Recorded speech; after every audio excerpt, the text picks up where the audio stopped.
Can you find America's hottest housing market on a map? It's actually here, Coeur d'Alene, Idaho. And if you're wondering why, well, it's at least partially because of what's happening 1,000 miles away. Tonight, evacuations amid a real-life cliffhanger. A cliff collapse, killing 3 people. Erosion blamed on El Nino. Slide washed away a big stretch of Highway 1 south of Big Sur into the ocean below.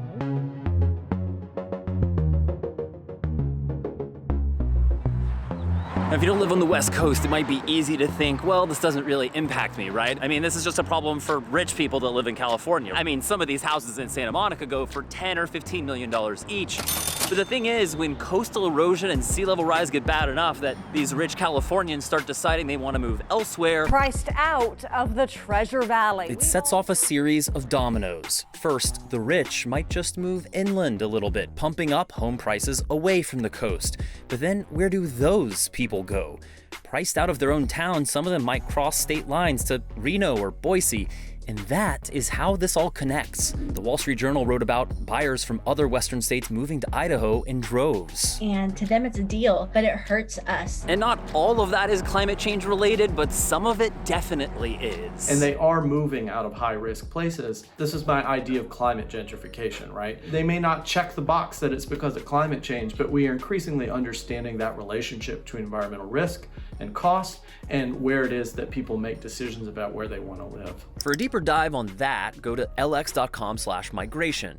But let's go here, just north of San Diego, to these cliffs. You know, this is up as weak, so it just crumbles and comes off. So the fact that this is here means this cobble berm's actually been pretty effective over the last few months, probably, as far as preventing wave action. And so again, that's one of the things we're trying to understand. That's Adam, scientist at Scripps Institution of Oceanography, and his team is digging into how rising sea levels, El Niños, and higher high tides cause West Coast cliffs to collapse.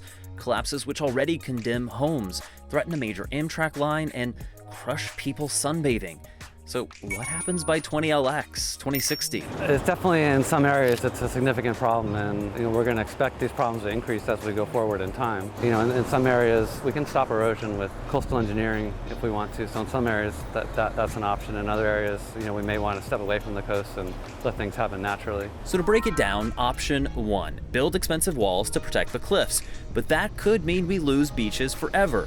2, try to save the beaches with more sand. Also not cheap.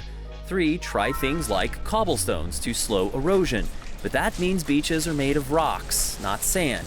Or 4, we just move away, known as managed retreat.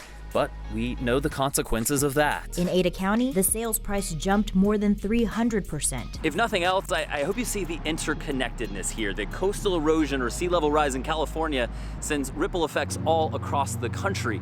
So that's the kind of conversation that we should all be having long before 20LX, 2060 ever gets here.